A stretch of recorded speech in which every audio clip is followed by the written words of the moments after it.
Specialized Crux S-Works og en Specialized Crux Pro, som sidder med Dura-Ace D2 hydrauliske skivebremser med disk setup der, som tubular opsæt med challenge dæk ringen. Jeg kører med tokling setup foran med 46-36, og bagpå kører en 11-28 kassette. Og kører en tokling setup for at få den ekstra fart. Det er mange gange i start og sådan der, man får brug for det høje gear, hvor jeg godt synes man kan løbe lidt tør, hvis du kun har en 40 tons for eksempel.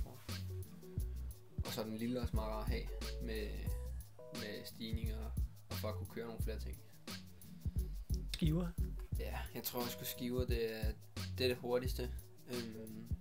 Jeg føler man har meget bedre kontrol over cyklen og sådan. Man kan bremse senere. For eksempel i et sving kommer hen, ligger sammen med en der har de andre på, og han begynder at bremse lidt før. Hvis man er lidt efter ham, så kan man sådan nærmest hente ham inden svinget, ved at man kan bremse 5 meter senere og stadigvæk bremse lige så hårdt ned. Og så føler jeg bare, man har aldrig brug for at gå ned i sådan bøjlerne. Man kan altid bare sidde op i grebene med en finger, og så dosere dem meget nemmere, end man kan med de andre. Så jeg tror helt klart, det er en fordel.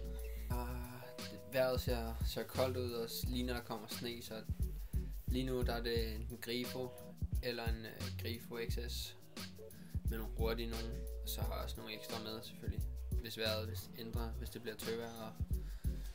Men lige nu ser det ud som om Grifo nok, eller Grifo XS.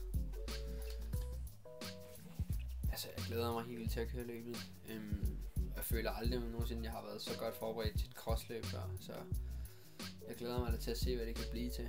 Nu har jeg kørt mere internationalt, end jeg nogensinde har gjort i cross i år, så hvor jeg også har fået en 3. plads i en World Cup med den stærkeste besætning, så hvis alt går godt og sådan, så håber jeg da på, at jeg kunne køre på podiet,